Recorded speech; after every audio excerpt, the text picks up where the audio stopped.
about the last time you woke up really sick? Your head was pounding. Your throat felt like it was lined with broken glass.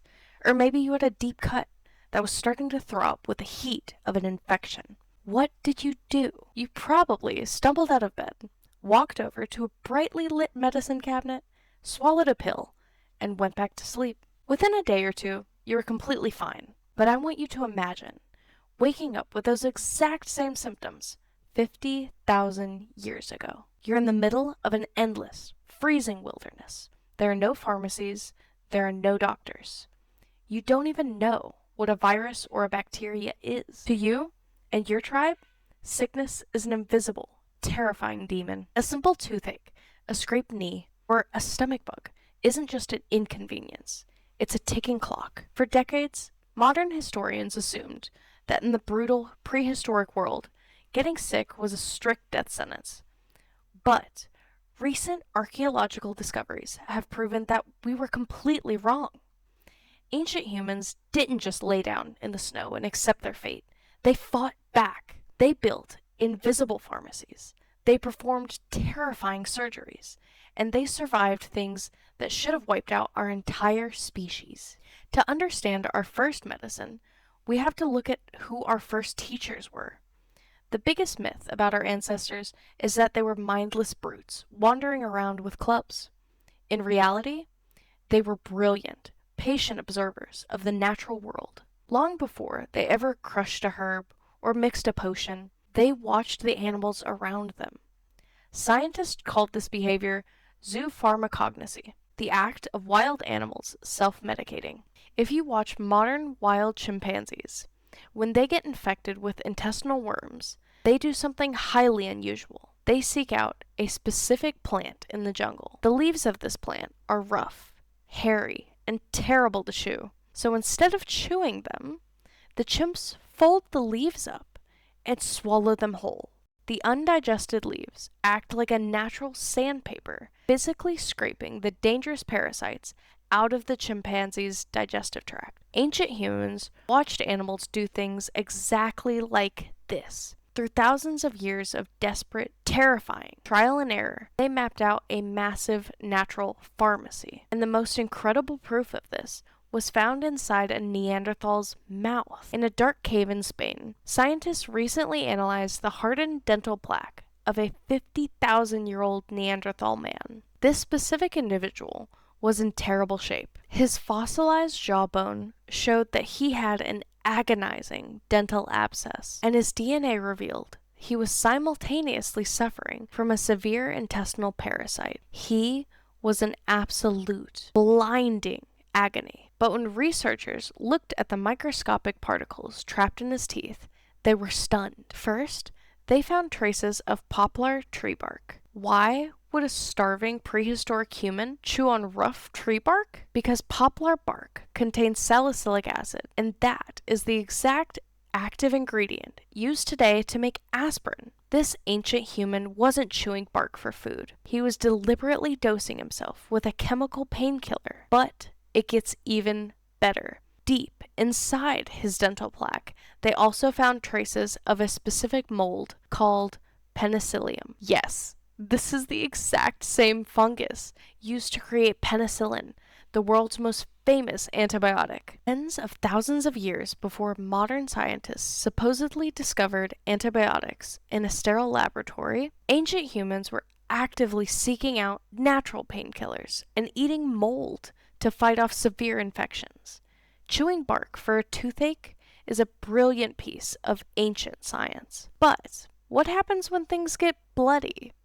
What happens if a hunter gets gored by a wild boar, or falls from a cliff and shatters their skull? Prepare yourself, because ancient humans performed extreme surgeries, and they did it entirely without anesthesia. Across the globe, from the deep caves of Europe to the high mountains of South America, archaeologists have found thousands of ancient human skulls with large, perfectly round holes deliberately scraped, cut, or drilled right through the bone. This is called trepanation, and it is the oldest surgical procedure in human history, but If you look closely at the edges of these holes, you see something miraculous. The bone is smooth. It has healed over. That means the patient didn't die on the operating table. They woke up, they walked away, and lived for years with a massive hole in their head. Ancient doctors used sharpened stones, like obsidian blades, which can actually be chipped to an edge microscopically sharper than a modern steel scalpel. If a hunter took a heavy blow to the head, their brain would begin to swell. Trapped inside the rigid cage of the skull, the swelling is fatal. Drilling a hole relieved the pressure, saving their life. It is a terrifying, brutal procedure to imagine enduring while wide awake, but it is the exact same medical concept that modern trauma surgeons use today, and their surgical skills didn't stop at the skull. Deep in the jungles of Borneo, scientists recently unearthed the skeleton of a young adult who lived 31,000 years ago, and his left leg had been cleanly, surgically amputated just above the ankle. Think about what that actually means. For a human to survive a leg amputation 31,000 years ago, the ancient surgeon had to know exactly what they were doing. They knew how to slice through muscle, to saw through bone. They knew they had to tie off veins to stop the patient from bleeding to death, and they almost certainly applied plant-based antiseptics to prevent infection. This wasn't an animal attack. This was a calculated, highly successful medical operation performed in the Stone Age. The bone growth proved that this person lived for nearly a decade after their foot was cut off, entirely supported by their community. But what about the illnesses they couldn't see? The mysterious fevers, the sudden plagues, the invisible viruses that swept through a camp in the dead of winter. If you got sick in an ancient tribe, your treatment wasn't just physical, it was a massive psychological event. To early humans, severe sickness without a visible wound often felt like a curse. So, the tribe's healer, or shaman, would step in.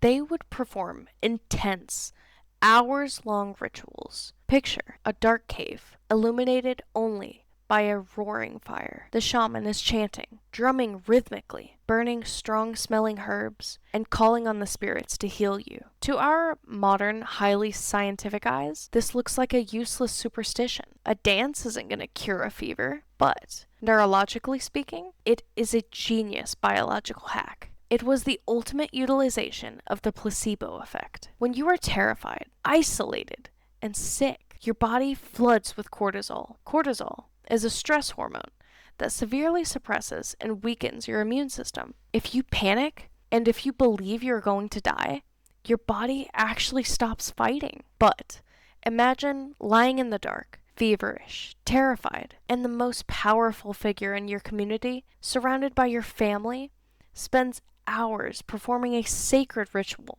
focused entirely on saving you. Your anxiety plummets, and you truly, deeply believe that you are being cured. Because of that profound belief, your brain releases a massive flood of endorphins. Your stress levels drop to zero, and your immune system gets the exact supercharged boost it needs to fight off the illness naturally. The shaman wasn't doing magic. They were manipulating human biology using pure belief. But they aren't the real reason humanity survived the Ice Age. There is a famous story about the legendary anthropologist Margaret Mead. A student once asked her what she considered to be the first sign of human civilization. Was it a clay pot? A wheel? Maybe a sharpened spear? Mead said no. The first sign of true civilization was a healed femur. The femur is the longest, thickest bone in the human body, located in the thigh. And in the animal kingdom, if you break your femur, you die. You cannot run from danger. You can't walk to the river to drink water. You can't hunt for food.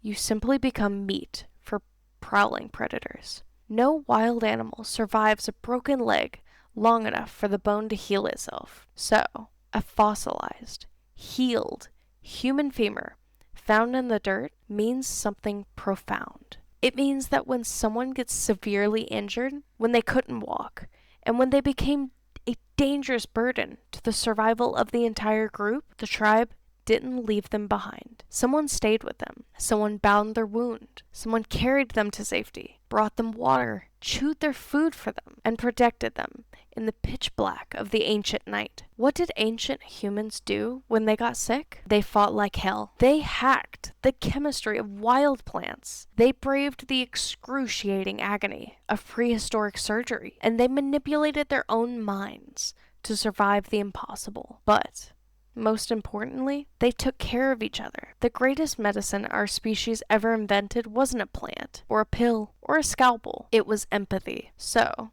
the next time you take a tiny white pill for a headache, or put a bandage on a paper cut, take a second to remember the thousands of generations of ancient humans who suffered, fought, and survived in the dark just so you could be here today.